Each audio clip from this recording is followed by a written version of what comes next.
Alright, since I'm at work, I'm going to try something a little different. The internet out here, it's good enough for me to check my email and browse, but it's not good enough to really download video or upload video. So I'm going to attempt to just have this be more or less an audio file and see if I'm not able to upload it then. If not, it's not a big deal.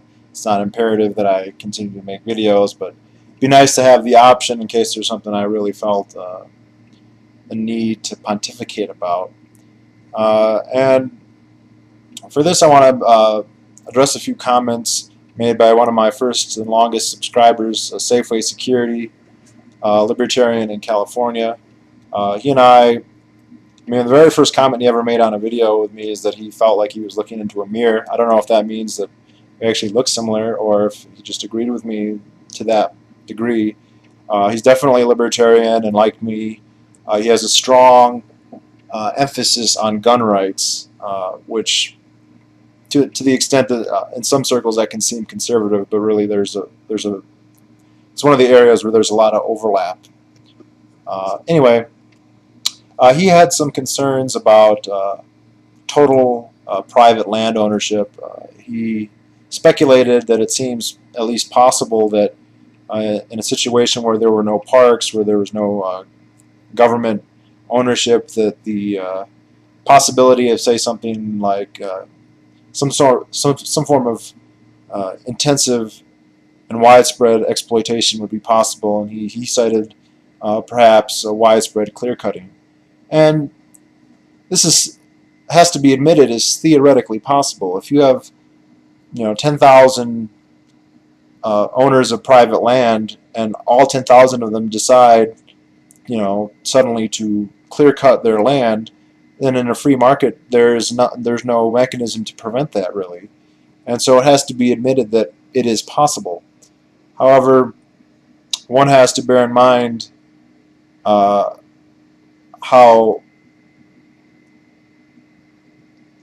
likely or unlikely that is for it to make any sense. The analogy would be for gun control. One could argue that it's hypothetical. Guns should be banned because it's hypothetically possible that everyone who owns a gun might commit suicide at some point. And that is true. There's no law of physics that prevents gun owners from all committing suicide en masse.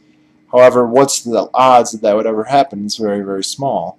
Likewise, the idea that every landowner would suddenly decide to clear cut, it seems very unlikely, and beyond that there are economic incentives that basically make that impossible, and here's why. If large numbers of people began to cut down all their trees, presumably to sell them on the market, I guess this would be different if they were merely cutting them down and destroying them for no reason, which is hard to imagine that scenario, but if they're trying to sell them, the fact that so many trees are being sold on the market is almost certainly going to lower the price, which is going to lower the incentive for the remaining property owners to bother to cut down their trees. Why should they? The price is only going to going down. There's less incentive for them to do that. If they wait till after the glut is over, there's the chance that they could charge even more, and so there's not an incentive for everybody to come to market all at once, especially with a resource like a forest, which more or less you don't have to do too much to maintain, and it'll still be there. It's not like a perishable good like milk. A dairy farmer doesn't have many options in terms of saying, what, I'm just going to sit on my 1,000 gallons of pasteurized milk till the price comes up. He probably can't really do that for more than a few hours or a few days. If you own a forest, or part of a forest, chances are it's still going to be there if you wait a year or 2 years or 10. So there's that. The other problem that comes up a lot is game. People are so used to the state basically owning all the game and licensing the taking of it, which varies from state to state. Typically you need a license for most games. Some of the smaller stuff that's more common you don't. And a lot of people, even very liberty-minded, are just not comfortable with the idea that if you didn't need a license and you could just hunt on any private land, then wouldn't all the game be killed? Again, if people are hunting the game, and it's because they value it, and what this means is that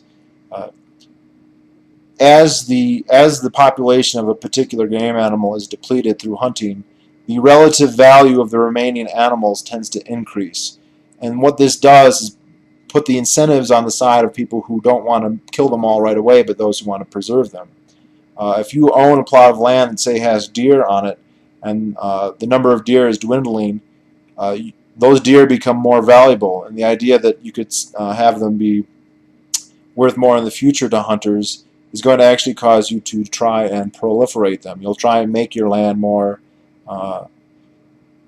inviting or enticing to the wild game animals. And a good example of this is with the African elephants, because we have policies in Africa, especially in East Africa like Kenya and Tanzania, where the elephants are owned by the government, there are national parks, and there's prohibitions on hunting. In fact, it's very, very difficult to hunt them legally. The only times I think it ever actually happens is when the rangers at the parks will cull the herds because they're too large.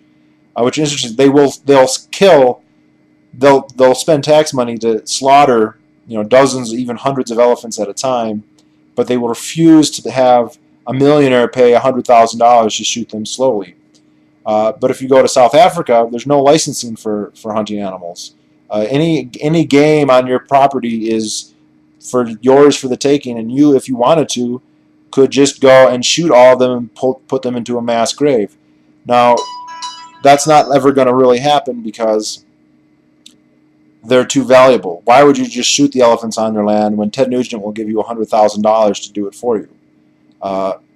And so if you look at the relative populations, in South Africa, elephants aren't really in danger because even though they are hunted, they're so valuable for the hunting of them that ranchers or the landowners tend to try and make them proliferate, and they protect them also. The government, it does try and prevent poaching, but it's not nearly as effective as a landowner. A landowner with elephants on his property, or a property that might sometimes include elephants, is going to try and make sure that he's the one who profits from them and not some poacher. And so he'll go to greater lengths to keep them safe than, say, your average game warden who's going to get paid the same whether he protects the elephants or not.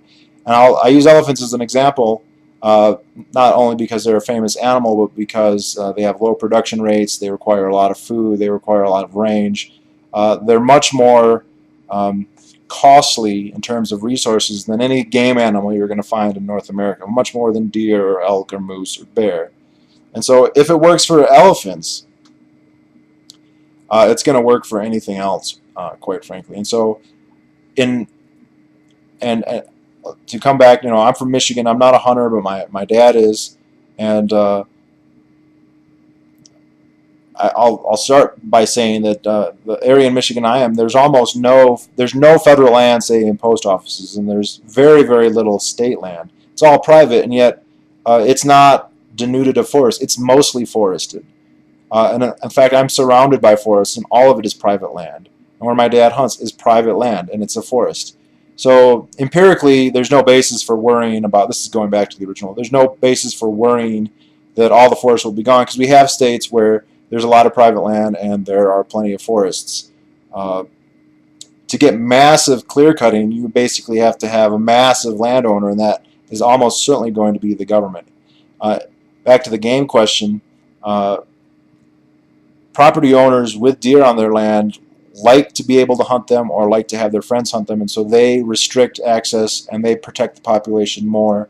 2 counties over from where I live, there's a lot of state land, and state allows anyone who wants to hunt on that land. And so actually, even though it is a vast forest because they don't allow development, if you want to hunt there, there's actually not very good pickings because it's the tragedy of the commons that most of the game has been killed.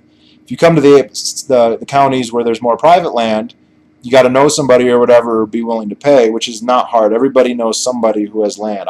Even though I don't hunt, I've been given numerous offers by people saying, if you want, you can come and hunt on my land. Maybe that's just me, maybe that's just the area, but the places with the private land have much better hunting and are much safer because the farmers will put up barbed wire fences, say no trespassing, and they'll more or less keep track. They're going to know if somebody puts a tree stand on their property. whereas a huge government place, they're not going to know. So these are pretty common questions. I still think that this land question is one of the biggest issues out there. The fact that the government takes so much of it. I don't know what the total proportion is, but it's probably close to half or more of the entire country. And that's not to say that the land is being used idly. That's one of the other big myths, is they don't let it just sit there. They do use it, but they use it for whatever ends they deem most appropriate, and not allowing the market to allocate those resources. So that's a waste. So, all right. I'm going to see if I can get this to be audio only and upload it. If I can't, then this video might come out a lot later. Otherwise, I'll talk to you guys later. Bye-bye.